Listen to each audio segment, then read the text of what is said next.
ಎಲ್ರಿಗೂ ನಮಸ್ಕಾರ. ನೀವು ನೋಡ್ತಾ ಇದ್ದೀರಾ ಟಿವಿ ವಿಕ್ರಮ. ನಾನು ಮುಮ್ತಾಜ್ ಅಬ್ದುಲ್ ನೆಲ್ಲಡ್ಕ. ವೀಕ್ಷಕರೇ, ತಮಿಳುನಾಡು ರಾಜಕೀಯದಲ್ಲಿ ಈಗ ನಡೀತಾ ಇರುವಂತಹ ಬೆಳವಣಿಗೆಗಳನ್ನು ನೋಡಿದ್ರೆ ಇದು ಸಿನಿಮಾ ಕಥೆನ ಇಲ್ಲ ನಿಜವಾದ ರಾಜಕೀಯನ ಅನ್ನುವಂತಹ ಡೌಟ್ ಬರ್ತಾ ಇದೆ. ನಿನ್ನೆ ತನಕ ಸ್ಟಾಲಿನ್ ನನ್ನ ಬ್ರದರ್ ಅಂತ ಹೇಳ್ತಾ ಇದ್ದಂತಹ DMK ಜೊತೆಗೆ ಓಡಾಡ್ತಾ ಇದ್ದಂತಹ ಕಾಂಗ್ರೆಸ್ ಇವತ್ತು ಅದೇ DMKಗೆ ಶಾಕ್ ಕೊಟ್ಟು ನೇರವಾಗಿ ವಿಜಯ್ ಟಿವಿಕೆ ಸರ್ಕಾರದ ಕಡೆಗೆ ಹೋಗಿ ಕೂತ್ಕೊಂಡಿದೆ. ಅದರಲ್ಲೂ ಕೇವಲ 5 ಸೀಟು ಗೆದ್ದಂತಹ ಪಕ್ಷ ಈಗ ಸರ್ಕಾರದ ಪಕ್ಕದಲ್ಲಿ ಕಿಂಗ್ ಮೇಕರ್ ಸ್ಟೈಲಲ್ಲಿ ಕಾಣಿಸ್ಕೊಳ್ತಾ ಇರುವಂಥದ್ದು ರಾಜಕೀಯ ವಲಯದಲ್ಲಿ ಭಾರೀ ಚರ್ಚೆಗಂತೂ ಕಾರಣ ಆಗ್ತಾ ಇದೆ. ವೀಕ್ಷಕ, ನಿಮಗೆ ಗೊತ್ತು, ಅಂತೂ ತಮಿಳುನಾಡು ವಿಧಾನಸಭಾ ಚುನಾವಣೆಯಲ್ಲಿ 108 ಸ್ಥಾನಗಳ ಜೊತೆಗೆ ಬಹುದೊಡ್ಡ ಪಕ್ಷವಾಗಿ ಹೊರಹೊಮ್ಮಿದ್ದಂತಹ ನಟ ವಿಜಯ್ ಟಿವಿಕೆ ಪಕ್ಷ ಮ್ಯಾಜಿಕ್ ನಂಬರ್ 118 ಜೊತೆಗೆ ಸರ್ಕಾರವನ್ನ ರಚನೆ ಮಾಡಿದೆ. ಆದರೆ ಮೊದಲಿಗೆ ಬರ್ತಾ ಇರುವಂತಹ ಒಂದು ಸ್ಯಾಡ್ ನ್ಯೂಸ್ ಏನು ಅಂತ ಕೇಳಿದ್ರೆ, ಟಿವಿಕೆ ಪಕ್ಷ ಸರ್ಕಾರವನ್ನ ರಚನೆ ಮಾಡೋ ಮೊದಲು ಬೆಂಬಲವನ್ನ ಘೋಷಣೆ ಮಾಡಿದಂತಹ ಕಾಂಗ್ರೆಸ್ ಪಕ್ಷದ ಯಾವ ಒಬ್ಬ ಶಾಸಕ ಕೂಡ ಸಚಿವನಾಗಿ ಪ್ರಮಾಣ ವಚನವನ್ನ ಸ್ವೀಕಾರ ಮಾಡಲೇ ಇಲ್ಲ. ಟಿವಿಕೆಗೆ ಬಹುಮತ ತಲುಪುವುದಕ್ಕೆ ಮೊದಲಿಗೆ ಬೆಂಬಲವನ್ನು ಕೊಟ್ಟಂತಹ ರಾಹುಲ್ ಇಟಲಿಯ ಕಾಂಗ್ರೆಸ್ ಪಕ್ಷದ ಒಬ್ಬ ನಾಯಕನಿಗೆ ಕೂಡ ಟಿವಿಕೆ ಸಚಿವ ಸಂಪುಟದಲ್ಲಿ ಸ್ಥಾನ ಇಲ್ಲ. ಅವಮಾನ ಅಲ್ಲಿಗೆ ನಿಲ್ಲೋದಿಲ್ಲ ನೋಡಿ. ನೆಕ್ಸ್ಟ್ ರಾಹುಲ್ ಇಟಲಿ ಅವರ ಸರದಿ. ಈ ವಿಡಿಯೋವನ್ನು ಒಂದು ಬಾರಿ ನೋಡ್ಕೊಂಡು ಬನ್ನಿ. ವೀಕ್ಷಕರಲ್ಲಿ, ರಾಹುಲ್ ಇಟಲಿಗೆ ಹ್ಯಾಂಡ್ ಶೇಕ್ ಮಾಡೋದು ಅಲ್ಲಿರಲಿ ಸೈಡಲ್ಲಿ, ವಿಜಯ್ ಜೋಸೆಫ್ ಪಕ್ಕದಲ್ಲೇ ಕೂತಿದ್ದಂತಹ ರಾಹುಲ್ ಇಟಲಿ ಅವರನ್ನ ಟಿವಿಕೆ ನಾಯಕರು ಒಬ್ರು ತಿರುಗೂ ನೋಡ್ಲಿಲ್ಲ, ಕೇರ್ ಸಮೇತ ಮಾಡಲಿಲ್ಲ. ಎಲ್ಲರೂ ರಾಹುಲ್ ಇಟಲಿಯ ಮುಂದೆ ನೇರವಾಗಿ ನಡ್ಕೊಂಡು ಬರ್ತಾರೆ, ವಿಜಯ್ ಜೋಸೆಫ್ ಅವರನ್ನ ಹಗ್ ಮಾಡ್ತಾರೆ, ಮತ್ತೆ ಹೋಗ್ತಾರೆ. ರಾಹುಲ್ ಇಟಲಿಯ ಕಡೆ ತಿರುಗಿ ನೋಡೋದಕ್ಕೂ ಯಾರು ಆಸಕ್ತಿಯನ್ನು ತೋರಿಸಲಿಲ್ಲ. ಪಾಪ ರಾಹುಲ್ ಇಟಲಿ ನನಗೂ ಹ್ಯಾಂಡ್ ಶೇಕ್ ಮಾಡ್ತಾರೆ, ನನ್ನನ್ನು ಗ್ರೀಟ್ ಮಾಡ್ತಾರೆ ಅಂತ ಎದ್ದು ನಿಂತ್ಕೊಂಡಿದ್ದೆ ಬಂತು. ಕೊನೆಗೆ ಅವಮಾನ ಆಯಿತು ಅಂತ ಗೊತ್ತಾಗಿ ನಗಾಡ್ಕೊಂಡು ನಿಲ್ತಾರೆ. ಆ್ಯಂಡ್ ಈ ವಿಡಿಯೋ ಈಗ ಸೋಷಿಯಲ್ ಮೀಡಿಯಾದಲ್ಲಿ ಭಾರಿ ವೈರಲ್ ಆಗ್ತಾ ಇದೆ. ಎಲ್ಲರೂ ಕಾಂಗ್ರೆಸ್ ಅದೇ ರೀತಿ ರಾಹುಲ್ ಇಟಲಿಗೆ ಇದಕ್ಕಿಂತ ದೊಡ್ಡ ಮುಜುಗರ ಇನ್ನೇನು ಬೇಕು ಅಂತ ಚರ್ಚೆ ಮಾಡ್ತಾ ಇದ್ದಾರೆ. ನನ್ನ ಪ್ರಕಾರ ರಾಹುಲ್ ಇಟಲಿ ಆಕ್ಚುಲಿ ಆ ಕಾರ್ಯಕ್ರಮಕ್ಕೆ ಹೋಗದೇ ಇದ್ದಿದ್ರೆ ಒಳ್ಳೇದಿರ್ತಿತ್ತು. ಯಾಕಂದ್ರೆ ಎಲ್ಲರಿಗೂ ಗೊತ್ತಿರುವಂತಹ ವಿಚಾರ, ಕಾಂಗ್ರೆಸ್ ಈ ಚುನಾವಣೆಯಲ್ಲಿ ಟಿವಿಕೆ ವಿರುದ್ಧ ಸ್ಪರ್ಧೆಯನ್ನ ಮಾಡಿತ್ತು. ಅದರಲ್ಲೂ ಕಾಂಗ್ರೆಸ್ ಗೆದ್ದಿರುವಂಥದ್ದು ಕೇವಲ 5 ಸೀಟುಗಳನ್ನ ಮಾತ್ರ, ಅದು ಆಲ್ಮೋಸ್ಟ್ DMK ಮತದಾರರ ಬೆಂಬಲದಿಂದ. ಈಗ ನೋಡಿದ್ರೆ ಅದೇ ಕಾಂಗ್ರೆಸ್ ಟಿವಿಕೆ ಜೊತೆಗೆ ಹೋಗಿ ಸೇರ್ಕೊಂಡಿದೆ. ಬಹುಶಃ ಮುಂದಿನ ದಿನಗಳಲ್ಲಿ ಟಿವಿಕೆ ಕಾಂಗ್ರೆಸ್ ಅನ್ನ ಸೈಡ್ ಲೈನ್ ಮಾಡಿದ್ರೂ ಮಾಡಬಹುದು. ಯಾಕಂದ್ರೆ ಪ್ರಮಾಣ ವಚನ ಸ್ವೀಕಾರದ ಸಮಾರಂಭದಲ್ಲಿ ಅವರ ನಡವಳಿಕೆಗಳನ್ನು ನೋಡಿದ್ರೆ ಹಾಗೆ ಅನ್ನಿಸ್ತಾ ಇದೆ, ಆಟ ಕುಂಟು ಲೆಕ್ಕಕ್ಕಿಲ್ಲ ಅನ್ನೋ ತರ. ಇನ್ನು ಮತ್ತೊಂದು ಕಡೆ DMK ಅವ್ರು ಬಿಡಿ, ಹೇಗೂ ಗೊತ್ತಲ್ವಾ, ಸಂಪೂರ್ಣ ಕಾಂಗ್ರೆಸ್ ಅನ್ನ ಹೊರಗೆ ಹಾಕಿದೆ ಬಿಡಿ. ಹಾಗಾಗಿ ಇನ್ನು ತಮಿಳುನಾಡಲ್ಲಿ ಕಾಂಗ್ರೆಸ್ ಪರಿಸ್ಥಿತಿ ಒಂಥರ ವಾಶ್ಔಟ್ ಆಗೋ ಹಾಗೆ ಕಾಣಿಸ್ತಾ ಇದೆ. ವೀಕ್ಷಕರೇ, ತಮಿಳುನಾಡು ಎಲೆಕ್ಷನ್ ಅಲ್ಲಿ 234 ಸೀಟಲ್ಲಿ ಕೇವಲ 5 ಸೀಟು ಅದು DMK ಸಪೋರ್ಟ್ ಇಂದ ಗೆದ್ದಿರುವಂತಹ ಕಾಂಗ್ರೆಸ್ ಈಗ ಟಿವಿಕೆ ಜೊತೆಗೆ ಸೇರ್ಕೊಂಡು ತನ್ನ ಸಂಪೂರ್ಣ ಮರ್ಯಾದೆಯನ್ನ ಕಳ್ಕೊಂಡಿದೆ. ಒಂದು ರಾಷ್ಟ್ರೀಯ ಪಕ್ಷ ಅಂತ ಅನ್ನಿಸ್ಕೊಂಡಂತಹ ಕಾಂಗ್ರೆಸ್ ಇವತ್ತು ಈ ಮಟ್ಟಕ್ಕೆ ಇಳಿದಿರುವಂಥದ್ದು ನಿಜಕ್ಕೂ ಶೋಚನೀಯ. ಆ ಸ್ಟೇಜಲ್ಲಿ ಅವರಿಗೆ ಆದಂಥ ಅವಮಾನ ನೋಡಿ. ನಮ್ಮ ಕರ್ನಾಟಕದಲ್ಲಿ ಚುನಾವಣಾ ಸಮಯದಲ್ಲಿ ಹೇಗೂ DK ಶಿವಕುಮಾರ್ ಅವರು ವಿಜಯ್ಗೆ ಟಾಂಗ್ ಕೊಟ್ಟು ಒಂದಷ್ಟು ಮಾತುಗಳನ್ನು ಆಡಿದ್ರು. ರಿಸಲ್ಟ್ ಬಂದ ಮೇಲೂ ಅಷ್ಟೇ ಕಾಂಗ್ರೆಸ್ ಟಿವಿಕೆ ವಿರುದ್ಧನೇ ಮಾತಾಡ್ತಾ ಇದ್ದಂಥದ್ದು. ಆದ್ರೆ ಈ ಕಡೆ ನೋಡಿದ್ರೆ ಇವ್ರುಗಳ ಬಾಸ್ ಹೋಗಿ ಅದೇ ಟಿವಿಕೆ ಜೊತೆಗೆ 5 ಸೀಟ್ ಹಿಡ್ಕೊಂಡು ಕೂತಿದೆ. ಎಷ್ಟು ದೊಡ್ಡ ಅವಮಾನ ಅಲ್ವಾ? ನಿನ್ನೆ ತನಕ ಚುನಾವಣಾ ಪ್ರಚಾರದಲ್ಲಿ ಸ್ಟಾಲಿನ್ ಮೈ ಬ್ರದರ್ ಅಂತ ಹೇಳ್ಕೊಂಡು ಓಡಾಡ್ತಾ ಇದ್ದಂತಹ ಕಾಂಗ್ರೆಸ್ ರಿಸಲ್ಟ್ ಬಂದ ತಕ್ಷಣ ಉಲ್ಟಾ ಹೊಡೆದು ಬಿಡೋದ? ಟಿವಿಕೆ ಮೆಜಾರಿಟಿ ಬಂದ ತಕ್ಷಣ ಒಂದು ಮಾತು ಇಲ್ಲದೆ ಸೀದಾ ಹೋಗಿ ಅವರ ಜೊತೆಗೆ ಕೈ ಜೋಡಿಸ್ತಾರೆ ಅಂತಂದ್ರೆ ಇದೊಂದು ರಾಷ್ಟ್ರೀಯ ಪಕ್ಷ ನಡ್ಕೊಳ್ಳುವಂತಹ ರೀತಿನ ಇದೊಂದು ವಿಡಿಯೋ ಇದೆ, ನೋಡ್ಕೊಂಡು ಬನ್ನಿ. So what sweets are we getting? क्या खाएगा? कौन सा नहीं मैसेज पाकर So who are you getting sweets for? My brother Stalin. So who are you getting sweets for? My brother Stalin. Rahul Italy ಅವರು ಸ್ವೀಟ್ ತಗೊಳ್ಳೋದಕ್ಕೆ ಅಂತ ಹೋಗ್ತಾರೆ. ಪತ್ರಕರ್ತರು ಯಾರಿಗೆ ಅಂತ ಕೇಳಿದ್ರೆ ಬ್ರದರ್ ಸ್ಟಾಲಿನಿಗೆ ಅಂತ ಹೇಳ್ತಾರೆ.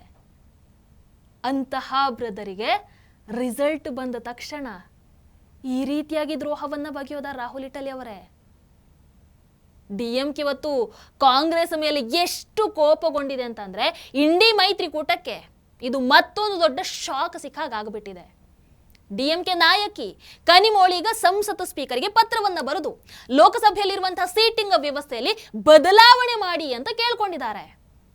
ಅಂದ್ರೆ ಡಿಎಂಕೆ ಇನ್ನು ಮುಂದೆ ಕಾಂಗ್ರೆಸ್ ಜೊತೆಗೆ ಕೂತ್ಕೊಳ್ಳೋದಕ್ಕೂ ಕೂಡ ಇಷ್ಟಪಡಲ್ಲ ಅನ್ನುವಂಥ ಸಂದೇಶ.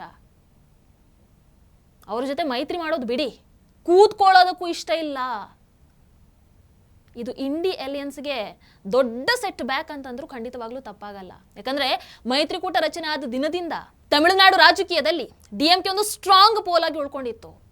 ಡಿಎಂಕೆ ಹತ್ರ 22 ಲೋಕಸಭಾ ಸಂಸದರಿದ್ದಾರೆ, 8 ರಾಜ್ಯಸಭಾ ಸಂಸದರಿದ್ದಾರೆ. ಅಂದ್ರೆ ಇಂಡಿ ಒಕ್ಕೂಟದಲ್ಲಿ ಅಫ್ಕೋರ್ಸ್ ಡಿಎಂಕೆ ಒಂದು ಸ್ವಲ್ಪ ಸ್ಟ್ರಾಂಗ್ ಇದೆ ಅಂತಾನೆ ಅರ್ಥ. ಅವರ ಪ್ರಭಾವ ದೊಡ್ಡದೇ ಇದೆ. ಆದ್ರೆ ಅಂತಹ ಡಿಎಂಕೆಗೆ ಇವತ್ತು ರಾಹುಲ್ ಇಟಲಿ ಬಹಳ ದೊಡ್ಡ ಮೋಸವನ್ನ ಮಾಡಿಬಿಟ್ಟಿದ್ದಾರೆ. ವೀಕ್ಷಕರೇನು ನಿಮಗೆ ಗೊತ್ತಿರಬಹುದು, ಸ್ಟಾಲಿನ್ ಒಂದು ಮಾತನ್ನ ಹೇಳಿದ್ರು. ವಿಜಯ್ ಟಿವಿಗೆ ಅತಿ ದೊಡ್ಡ ಪಕ್ಷವಾಗಿ ಹೊರಹೊಮ್ಮಿದೆ, ಅವರಿಗೆ ಸರ್ಕಾರ ನಡೆಸುವಂತಹ ಅವಕಾಶವನ್ನು ನಾವು ಕೊಡಬೇಕು. ಡಿಎಂಕೆ ಅವರ ಕೆಲಸಕ್ಕೆ ಯಾವತ್ತೂ ಕೂಡ ಅಡ್ಡಿ ಆಗೋದಿಲ್ಲ. 6 ತಿಂಗಳು ನಾವು ಅವರನ್ನ ಡಿಸ್ಟರ್ಬ್ ಮಾಡೋದಿಲ್ಲ. ಮೇಲ್ನೋಟಕ್ಕೆ ನೋಡಿದಾಗ ಇದು ಬಹಳ ಒಳ್ಳೆಯ ಮನಸ್ಸು, ತುಂಬ ಗ್ರೇಟ್ ಇವರು ಅಂತ ಅನ್ನಿಸಬಹುದು. ಆದರೆ ರಾಜಕೀಯವನ್ನ ಆಳವಾಗಿ ಅರ್ಥ ಮಾಡ್ಕೊಂಡಂಥವ್ರು ಇದನ್ನ ಬೇರೆ ಲೆಕ್ಕದಲ್ಲಿ ತಗೊಳ್ತಾ ಇದ್ದಾರೆ. ಯಾಕಂದ್ರೆ ಸ್ಟಾಲಿನ್ ಸಾಮಾನ್ಯ ನಾಯಕ ಅಲ್ಲ, ಅವರು ತುಂಬಾ ಹಳೆಯ ರಾಜಕಾರಣಿ. ರಾಜಕೀಯದ ಒಳ ಆಟಗಳನ್ನ ಬಹಳ ಚೆನ್ನಾಗಿ ಅರ್ಥ ಮಾಡ್ಕೊಂಡಿದ್ದಾರೆ. ಅವ್ರಿಗೆ ಚೆನ್ನಾಗಿ ಗೊತ್ತು, ಸಿನಿಮಾ ಸ್ಟಾರ್ ವಿಜಯ್ ಅವರಿಗೆ ರಾಜಕೀಯ ಅನುಭವ ಇಲ್ಲ, ಸಂಘಟನೆ ನಡೆಸಿರುವಂಥ ಅನುಭವ ಇಲ್ಲ, ಆಡಳಿತ ನಡೆಸಿರುವಂಥ ಅನುಭವ ಇಲ್ಲ, ಸರ್ಕಾರ ಹೇಗೆ ನಡೆಸಬೇಕು ಅನ್ನೋದರ ಅನುಭವ ಕೂಡ ಇಲ್ಲ. ಹಾಗಾಗಿ ಸ್ಟಾಲಿನ್ ಲೆಕ್ಕಾಚಾರ ಹೇಗೆ ಅಂತಂದ್ರೆ, ವಿಜಯ್ ಪಕ್ಷವನ್ನ ಕಟ್ಟಿರಬಹುದು, ಚುನಾವಣೆಯಲ್ಲಿ ಗೆದ್ದಿರಬಹುದು, ಮುಖ್ಯಮಂತ್ರಿ ಕೂಡ ಆಗಿರಬಹುದು, ಆದ್ರೆ ಸರ್ಕಾರ ನಡೆಸುವಂಥ ಅನುಭವವನ್ನ ಎಲ್ಲಿಂದ ತರುತ್ತಾರೆ? ಅದಕ್ಕೆ ಮೊದಲು ವಿಜಯ್ ಅವರಿಗೆ ಅವಕಾಶವನ್ನು ಕೊಡೋಣ. ಅವರು ಬಹಳ ಬೇಗ ಫ್ಲಾಪ್ ಆಗಿಬಿಡ್ತಾರೆ. ಯಾಕಂದ್ರೆ ಸರ್ಕಾರ ನಡೆಸುವಂಥದ್ದು ಅವರಿಗೆ ಗೊತ್ತಿಲ್ಲ. ಕೆಲವೇ ದಿನಗಳಲ್ಲಿ ಎಕ್ಸ್ಪೋಸ್ ಆಗಿಬಿಡ್ತಾರೆ. ಆಮೇಲೆ ಮತ್ತೆ ಜನ ನಮ್ಮ ಕಡೆಗೆ ಮರಳಿ ಬರ್ತಾರೆ ಅನ್ನುವಂಥದ್ದು ಡಿಎಂಕೆಯ ಲೆಕ್ಕಾಚಾರ. ಆಮೇಲೆ ಅವರಿಗಿರುವಂಥ ಇನ್ನೊಂದು ಧೈರ್ಯ ಏನು ಅಂತಂದ್ರೆ, ನಿಮಗೆ ಗೊತ್ತು ವಿಜಯ್ ಟಿವಿಕೆ ಪಕ್ಷ ಏನೇನೆಲ್ಲ ಘೋಷಣೆಗಳನ್ನ ಮಾಡಿದೆ ಅಂತ. ಉದ್ಯೋಗ ಇಲ್ಲದಂಥ ಪದವೀಧರರಿಗೆ ತಿಂಗಳಿಗೆ 4,000 ಕೊಡ್ತೀವಿ ಅಂತ ಹೇಳಿದ್ದಾರೆ. ಡಿಪ್ಲೊಮಾ ಮುಗಿಸಿ ಉದ್ಯೋಗ ಇಲ್ಲದಂಥವ್ರಿಗೆ ತಿಂಗಳಿಗೆ 2,500 ಕೊಡ್ತೀನಿ ಅಂತಂದಿದ್ದಾರೆ. ಕುಟುಂಬದ ಮಹಿಳಾ ಮುಖ್ಯಸ್ಥರಿಗೆ ತಿಂಗಳಿಗೆ 2,500. ಇನ್ನು ವರ್ಷಕ್ಕೆ 6 ಉಚಿತ LPG ಸಿಲಿಂಡರು. ಇನ್ನು ಮದುವೆ ಆಗುವಂಥವರಿಗೆ ಹೆಣ್ಣು ಮಕ್ಕಳಿಗೆ 8 ಗ್ರಾಮ್ ಚಿನ್ನದೇ ಒಂದು ಬೇರೆನೇ ಇದೆ. ಅಂದ್ರೆ ಬಹಳಷ್ಟು ಗ್ಯಾರಂಟಿಗಳನ್ನ ಘೋಷಣೆ ಮಾಡಿರೋದ್ರಿಂದ ಅವೆಲ್ಲವನ್ನ ಹೇಗೆ ಮ್ಯಾನೇಜ್ ಮಾಡ್ತಾರೆ, ಹೇಗೆ ಕೊಡ್ತಾರೆ? ಹಾಗಾಗಿ ಸ್ಟಾಲಿನ್ ಇವತ್ತು ವಿಜಯ್ ಸರ್ಕಾರವನ್ನ ರಚನೆ ಮಾಡಲಿ ಅಂತ ಸುಮ್ಮನೆ ಕೂತಿರುವಂಥದ್ದು. ಮತ್ತೊಂದು ಕಡೆ ಡಿಎಂಕೆ ನಾಯಕರು ಹೇಳ್ತಾ ಇರುವಂಥದ್ದು ಒಂದೇ, ಕಾಂಗ್ರೆಸ್ಗೆ ಬಂದಿರುವಂತಹ ಆ 5 ಸೀಟು ಮೈತ್ರಿ ಸರ್ಕಾರದ ಪರಿಶ್ರಮದಿಂದ ಬಂದಿರುವಂಥದ್ದು, ಡಿಎಂಕೆ ಕಾರಣದಿಂದ ಬಂದಿರುವಂಥದ್ದು. ಆದರೆ ವಿಜಯ್ ಗೆದ್ದ ತಕ್ಷಣ ಕಾಂಗ್ರೆಸ್ ಯಾರ ಜೊತೆಗೂ ಮಾತನಾಡದೆ ನೇರವಾಗಿ ನಾವು ವಿಜಯ್ಗೆ ಸಂಪೂರ್ಣವಾದಂತಹ ಬೆಂಬಲವನ್ನು ಕೊಡ್ತೀನಿ ಅಂತ ಘೋಷಣೆ ಮಾಡಿಬಿಟ್ಟಿದೆ.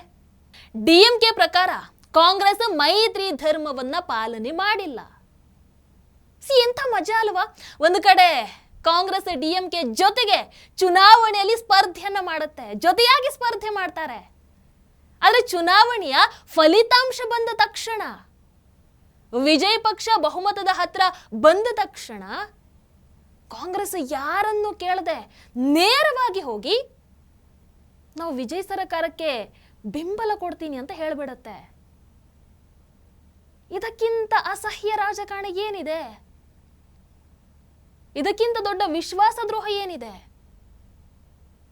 ಅದಕ್ಕೆ ಕಾಂಗ್ರೆಸ್ ಅನ್ನುವಂಥದ್ದು ನಂಬಿಕೆಗೆ ಅರ್ಹ ಆದಂತಹ ಪಕ್ಷ ಅಲ್ಲ ಅಂತ ಇವತ್ತು ಎಲ್ಲರೂ ಹೇಳ್ತಾ ಇದ್ದಾರೆ.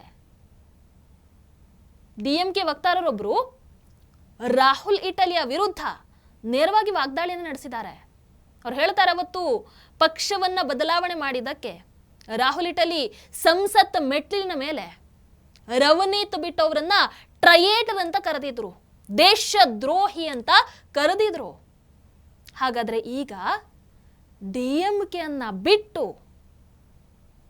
ಚುನಾವಣೆಯಲ್ಲಿ ಒಟ್ಟಿಗೆ ಇದು ರಿಸಲ್ಟ್ ಬಂದ ತಕ್ಷಣ DMK ಅನ್ನ ಬಿಟ್ಟು TVK ಜೊತೆಗೆ ಕೈ ಜೋಡಿಸ್ತಾ ಇರುವಂತಹ ಕಾಂಗ್ರೆಸ್ ಪಕ್ಷವನ್ನ ರಾಹುಲ್ ಇಟಲಿಯನ್ನ ಏನಂತ ಕರೀತಾರೆ ಅಂತ ಪ್ರಶ್ನೆ ಮಾಡ್ತಾ ಇದ್ದಾರೆ. ಸರಿಯಾದ ಪ್ರಶ್ನೆ ಅಲ್ವಾ? ಹೌದಲ್ವೋ? ಚುನಾವಣೆಯಲ್ಲಿ ಬೇರೆ ಬೇರೆ ಸ್ಪರ್ಧೆ ಮಾಡಿದಿದ್ರೆ ಅದೊಂದು ಲೆಕ್ಕ ಬೇರೆ.